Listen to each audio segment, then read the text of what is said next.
Bismillahirrahmanirrahim. Assalamualaikum warahmatullahi wabarakatuh. Perkenalkan, nama saya Dimas Jopan, NPM 1921911168, Pendidikan Jasmani 2E. Di sini saya akan menganalisa teori dan konsep kurikulum. Kurikulum, ada banyak pengertian kurikulum, tergantung dari sisi mana memandangnya. Namun istilah kurikulum atau kurikulum pada awalnya digunakan dalam dunia olahraga berasal dari kata kurir atau pelari dan kurere, tempat berpacu.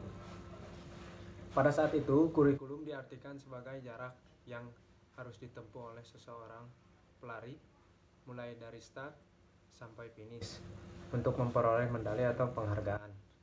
Kemudian pengertian tersebut diterapkan dalam dunia pendidikan menjadi sejumlah mata pelajaran atau subjek yang harus ditempuh oleh seorang siswa dari awal sampai akhir program pelajaran untuk memperoleh ijazah. Dari rumusan pengertian kurikulum tersebut terkandung dua hal pokok, yaitu satu, adanya mata pelajaran yang harus ditempuh oleh siswa, dan yang kedua, tujuan utamanya yaitu memperoleh bahwa untuk memperoleh ijazah itu sertifikat, setiap siswa harus menguasai seluruh mata pelajaran yang diberikan dan menempatkan guru dalam posisi yang sangat penting dan menentukan. Pengertian kurikulum tersebut dianggap pengertian yang sempit atau sederhana. Jika Anda mempelajari buku-buku atau literatur lainnya tentang kurikulum yang berkembang saat ini, terutama yang berkembang di negara-negara maju, maka Anda akan menemukan banyak pengertian yang lebih luas dan beragam.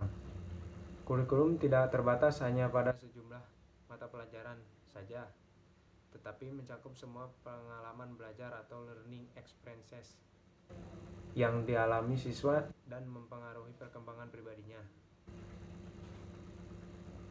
Untuk mendapatkan rumusan tentang kurikulum, para ahli mengemukakan pandangan yang beragam. Dalam pandangan tradisional atau klasik, kurikulum dipandang sebagai rencana pelajaran di suatu sekolah.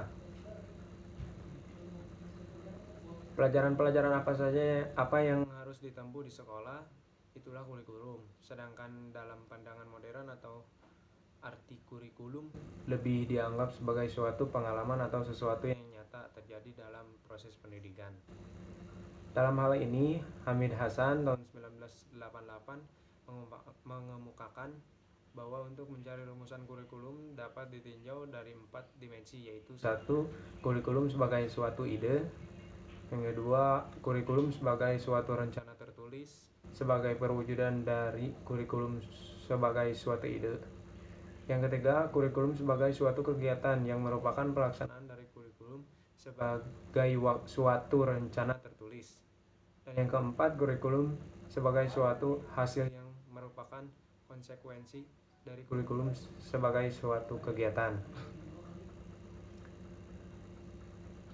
Berikut ini pengertian pembelajaran menurut para ahli. Menurut Warsita, pembelajaran adalah suatu usaha untuk membuat peserta didik belajar atau suatu kegiatan untuk mengajar peserta didik. Menurut Undang-Undang Nomor 20 Tahun 2003 tentang Sisdiknas, Pasal 1 Ayat 20, pembelajaran adalah proses interaksi peserta didik dengan pendidik dan sumber belajar pada suatu lingkungan belajar. Menurut Sudjana, pembelajaran dapat diartikan sebagai setiap upaya yang sistematik dan sengaja untuk menciptakan agar tidak kegiatan interaksi edukatif antara dua pihak, yaitu antara peserta didik atau warga belajar dan pendidik atau sumber belajar yang melakukan kegiatan membelajarkan. Lalu ada kaitan kurikulum dan pembelajaran. Kurikulum dan pembelajaran merupakan dua hal yang tidak terpisahkan meski berada pada posisi berbeda. Saylor mengemukakan bahwa kurikulum dan pembelajaran bagaikan Romeo and Juliet. Jika kita berbicara mengenai Romeo, maka kita juga akan berbicara masalah Juliet. Romeo tidak akan lengkap terasa pada Juliet. Demikian pula sebaliknya, artinya pembelajaran tanpa kurikulum sebagai rencana tidak akan efektif atau bahkan bisa keluar dari tujuan yang telah dirumuskan. Kurikulum tanpa pembelajaran, maka kurikulum tersebut tidak akan berguna. Lalu ada perbedaan kurikulum dan pembelajaran. Dalam definisinya sudah jelas bahwa kurikulum dengan pembelajaran sangat berbeda namun saling melengkapi. Kurikulum yaitu perangkat pengaturan yang digunakan dalam proses pembelajaran dan merupakan bagian dari pendidikan. Terus ada hubungan kurikulum dan pembelajaran. Kurikulum memuat isi dan materi pelajaran. Kurikulum adalah suatu program pendidikan yang disediakan untuk pembelajaran siswa. Dengan program itu, para siswa melakukan berbagai kegiatan belajar sehingga terjadi perubahan dan perkembangan tingkah laku siswa sesuai dengan tujuan pendidikan dan pembelajaran. Kurikulum mempunyai kedudukan sentral dalam seluruh proses pendidikan. Kurikulum mengarahkan segala beraktivitas pembelajaran. Kurikulum juga merupakan suatu rencana pendidikan, memberi pedoman dan pegangan tentang jenis, lingkup, dan urutan isi serta proses pembelajaran. Tinggi rendahnya kadar aktivitas belajar siswa banyak dipengaruhi oleh strategi atau pendekatan mengajar yang digunakan. Banyak pendapat mengenai berbagai pendekatan yang dapat digunakan dalam penyampaian bahan atau isi kurikulum ini.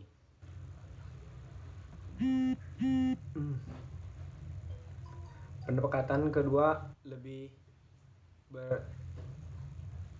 berorientasi pada siswa. Pendekatan ini bersifat student centered yang merupakan kebalikan dari pendekatan pertama di mana aktivitas siswa dalam pembelajaran lebih dominan dibandingkan guru. Pendekatan pertama disebut pula tipe autokratis dan pendekatan kedua disebut tipe demokratis.